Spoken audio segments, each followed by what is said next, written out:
Good morning, Dubai. How are you doing? Welcome back to the Love and Daily, where we take you through the trending stories that everyone in Dubai is talking about. Stay tuned to later in the show. We have Sean Burgess joining via Zoom. He is a Dubai resident who completed 7 Emirates in 7 days on foot, walking and running. He is now a Guinness World Record holder, so we cannot wait to hear his story. We're also going to be talking about the Team Angel Wolf drama that happened on Friday. They were excluded from Ironman 70.3 on the day of the race. This is more just to look at the heartbreak felt by the family on that day. And later we'll also be talking about Patrice Evra. He is a stinky message for smokers in Dubai.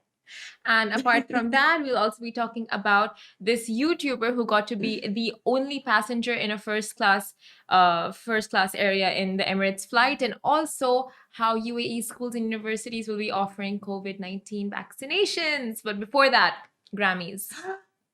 Are you keeping up to date? Do you care?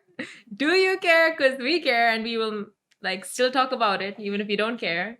Well, the Grammys is like pinnacle music achievement, right? Yeah. So any artist who is honored, artist who is recognized, this is massive for them. But the first thing I'm looking at on Twitter is the outfits because I think they're fun. Outfits are so nice. What is it? It's not the one that goes really crazy every year. Is that the Grammys? No, that's the Met. That's the Met. Yeah. The Met fashion gala. Oh, I really look forward to those outfits. Mm-hmm. But even like in the Grammys, we're seeing Beyonce looks incredible. We're going to talk about how well she's done. But one really stood out to you, right? Which one is? Well, there's a couple. So Taylor Swift, because she's rocking a matching face mask and dress. She's out like a botanical garden. Like she looks like paradise. You have great pics there. It's cool. I feel like that's nice. If you can see, I don't know if we have the Taylor Swift pic. It's simple yet loud. It's really interesting that you mentioned the Met Gala because the Taylor Swift outfit, if we have it beside us, looks like what Kim Kardashian wore when she was pregnant a few years ago. She was quite heavily pregnant. Yeah. She wore this like quite fitting, tight, flowery I remember it was like thing. A red, but it looked like hers looked like a curtain, like a big bed sheet drip. It looked nice. It looked good, but like there's a difference in, I don't know. I see a difference, but yeah, it's very similar, like in terms of style. Similar. It's so hard to make noise at these events, right? And I think Harry Styles did with this get up. Harry Styles wore, I think he wore 2 outfits, and he wore 2 different boas. One of them was designed by Gucci, which I thought looked really cool. And that's cute. I can only see one. Where's this other picture? But Beyonce made history again. Queen B. Winning those awards. How many has she had now? So from my notes, what it says is she has won 28 awards so far, and that's like a record win by a woman and any singer in the Grammys thus far. Mm-hmm. And even Taylor Swift broke records, and she won Album of the Year 3 times. So incredible. Swiftie and Beyonce just killing it. Well, it's great to see women obviously recognized. I always think so whenever Taylor Swift wins an award, I always think of that Kanye moment. Oh my god. What was it? He was on the MTV stage and he was like, I'm gonna let you finish, but if I were in her place, I would be traumatized to go up on stage ever again to collect a win. It would just be like, okay, looking out for Kanye West. Is he coming? But I think she's proved, she is breaking records at the Grammys, so well done, Taylor Swiftie. Well done, Zoes. And Billie Eilish, Record of the Year winner. Should I read out some of the winners? Yeah, go for it. Okay, so Best Pop Vocal Album, Dua Lipa. Dua Lipa, I love her. Oh, I saw her outfit. She's wearing this like long mesh pink, little bit see-through, a little bit racy thing. It's kind of cool. Oh, where is it? I can't find her picture anyway. But Best Country Album, Miranda Lambert. Okay. Let me see if any names stick out. Any names? Best Pop Solo Performance, Harry Styles. Well, of course, Watermelon Sugar is that song that we had on play all summer and all year. Would have been one of the songs of the year, right? Golden, Watermelon Sugar. Hi. Oh my god, I'm obsessed with Harry Styles. His music is just brilliant. And Sign of the Times, I listen to it while working 24/7, and yeah, I see her outfits really nice anyway. But there was also massive BTS involvement this year. I keep seeing it on Twitter. God, yes, the BTS, they didn't win actually, but they smashed it with their Dynamite performance. Mm-hmm. They killed it. They brought the house down, and their performing Dynamite was really good. I don't know if you guys can see the video beside us on Twitter. yeah, it was something special. BTS are always going to, whenever they do anything, it's going to be played worldwide. So Yeah, maybe next year. but that's actually a great, shout by the grannies to bring in people that have such viral appeal that we talked about yesterday on the show. We'll jump into our first stories. If you have any thoughts about the winners of the Grammys, of their comments, let us know, of their outfits, let us know in the comments below. But we'll jump into our first story. We're talking about a person with determination was excluded from Ironman 70.3 Dubai on the day of the race. So we're talking about Team Angel Wolf. Of course, they are known for accomplishing incredible milestones within the sporting community. Rio, he's 17 years old. He's a person of determination, but that has never stopped him covering over 10,000 kilometers in over 380 races across 7 years. So on Friday, the family were almost ready at the start line. However, they refused permission to take part in the race. The family has said they've never experienced something quite like this before. So Delphine, who is Rio's mum, she took to Facebook to share this post of what it felt like for her on the day and the lead up to the race, because I think there was a lot of confusion involved. And the reason they shared this post was because when there's confusion, people ask questions, there are rumors. So her purpose for sharing the story was to just say, we're not 100% sure why Rio was not allowed.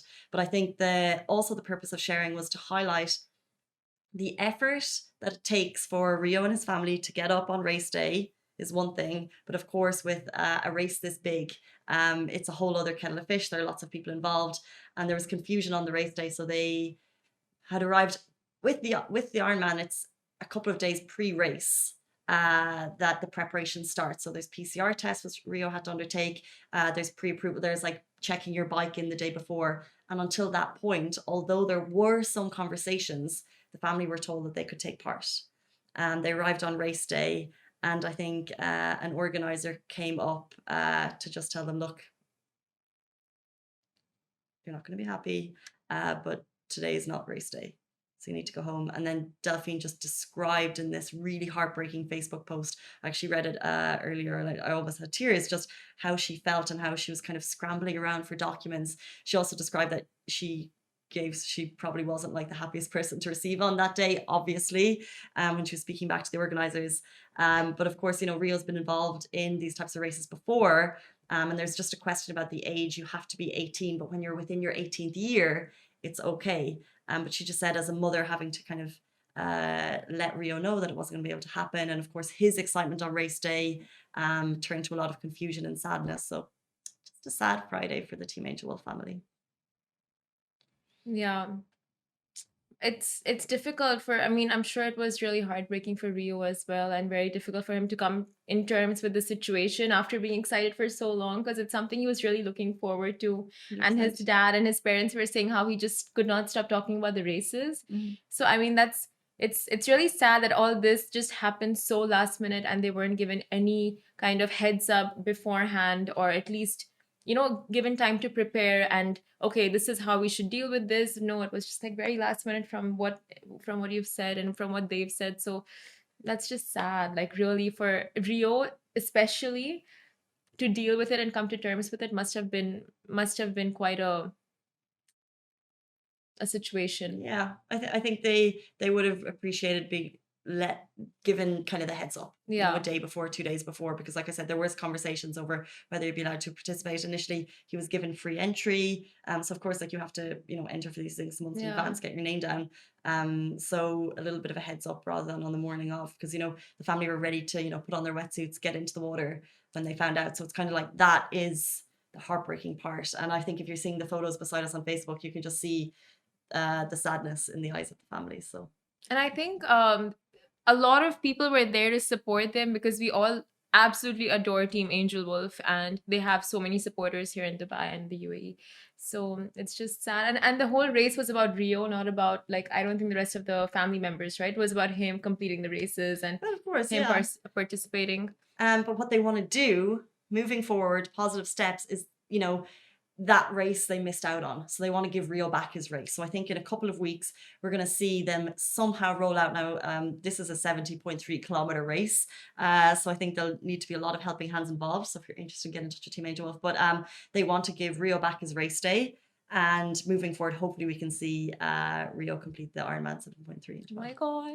It's like a movie. Give Rio back his race day. Oh, give me movie title. So nice. But that's nice, like something sad happened and they're like, you know what, we're going to get over this. We're going to do something for Rio, do it ourselves. Like just, taking the lead on it. 100%. Amazing. A big inspiration right there. Lesson, sorry, not inspiration, lesson. But yeah, lessons from lessons to schools. Now level up. Nice. Nice.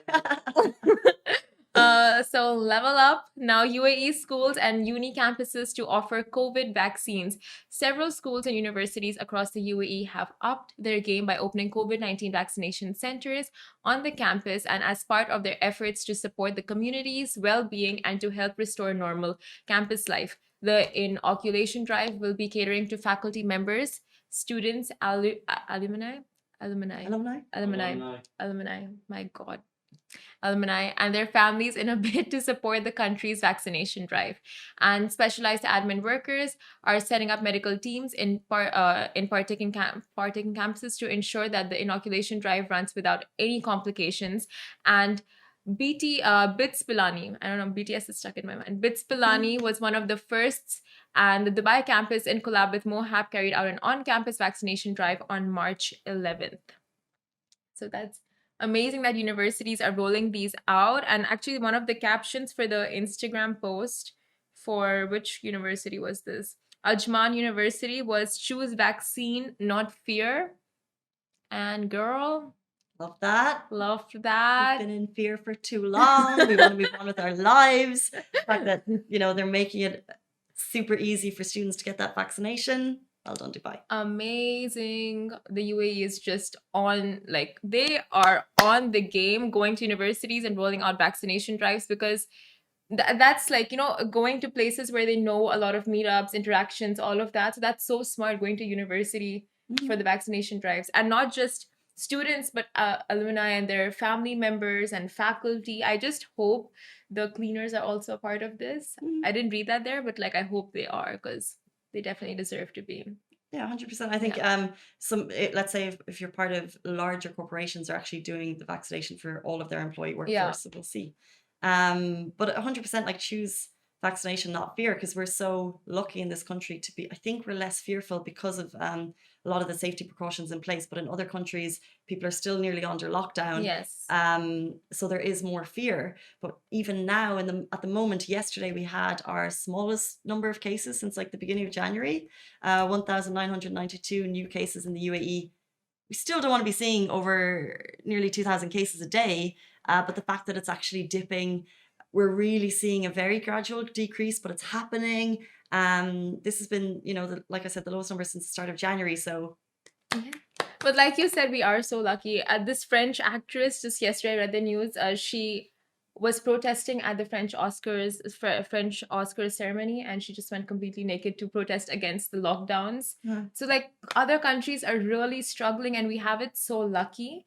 So the faster we get vaccinated, the faster we get herd immunity, and we can just move on with our lives. So yeah, like you said, let's go with that. Lucky. We'll move on. I'm trying to think of a clever segue, but it's not happening.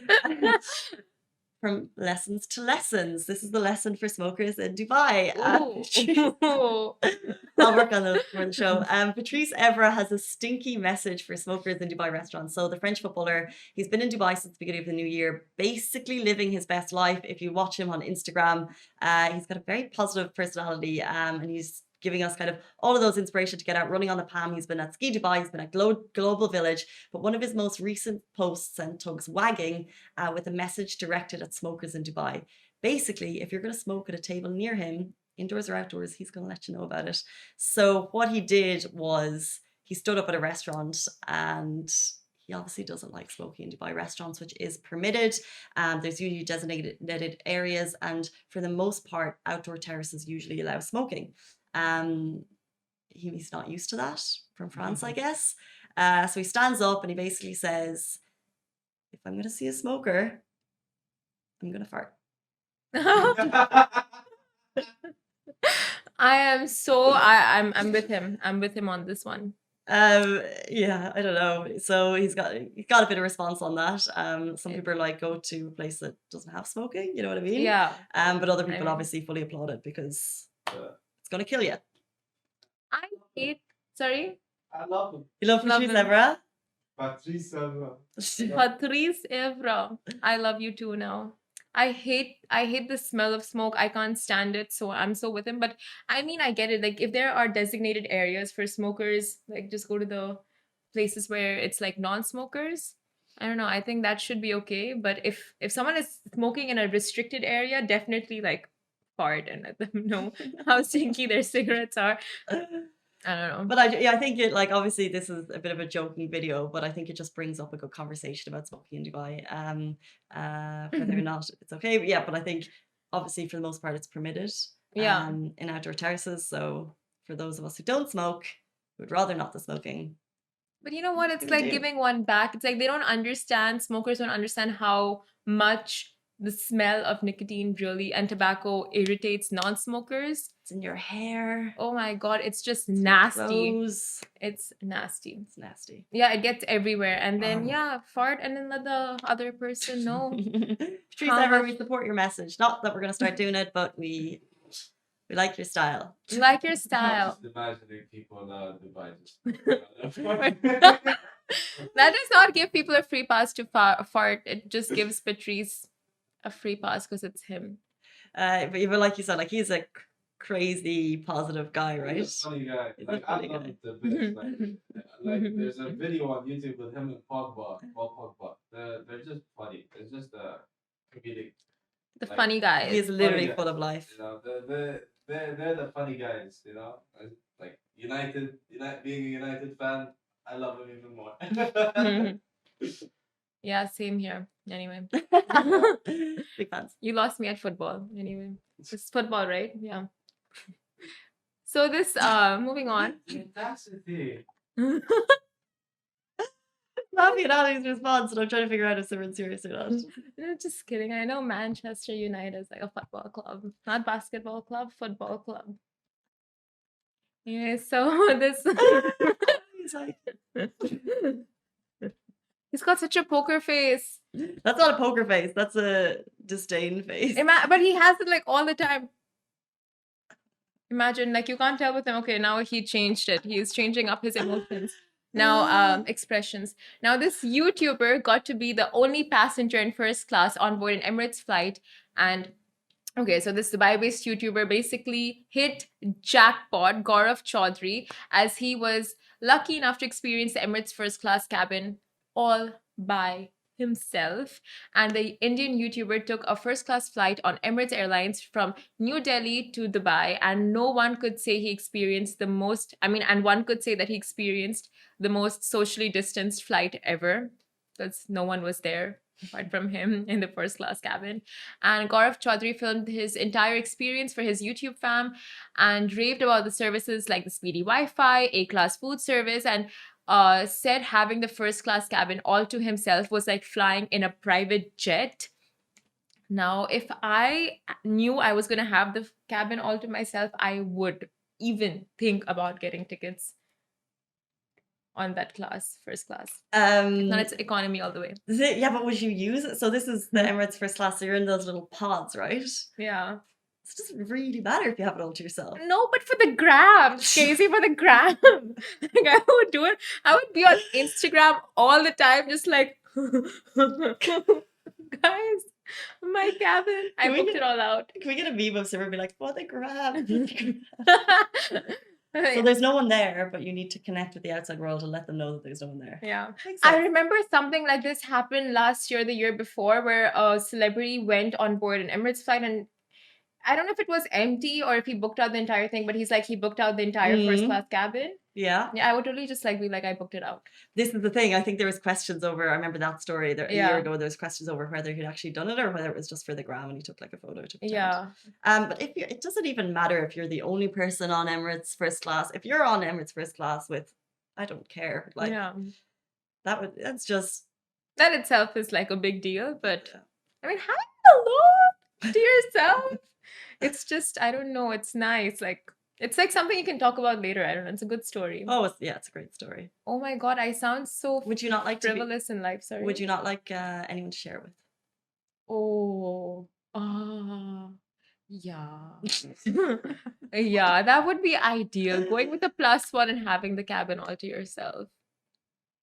And then just enjoy the food and drinks and services and keep calling them back for like peanuts and chips This is and the water. thing. You would never sleep on an Emirates first class flight. Right. It's just a waste if you sleep on an Emirates first class flight. I don't know. If Hey, if it's a 12-hour plus flight, I'm gonna be sleeping 6 hours, and the other 6 hours I'm enjoying myself.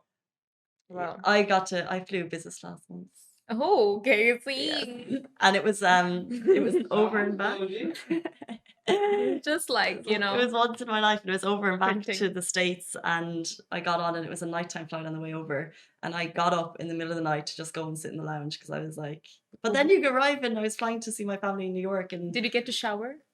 no, that's first class. Oh, that was business class. Business class is still quite bougie. That's why I like left my seat and went and sat at like 3 or 4 in the morning. I was like, I'm gonna have this little brownie. Like you're just like, it's great though. I'm not gonna. I lie, used the it's first fantastic. class washroom once. It was just a dream come true. Guys, that is a wrap for The Lovin Daily. We are back same time, same place every weekday morning. And of course, don't miss The Lovin Show every Tuesday where I chat with Dubai personalities. Don't forget to hit that subscribe button and have a great day.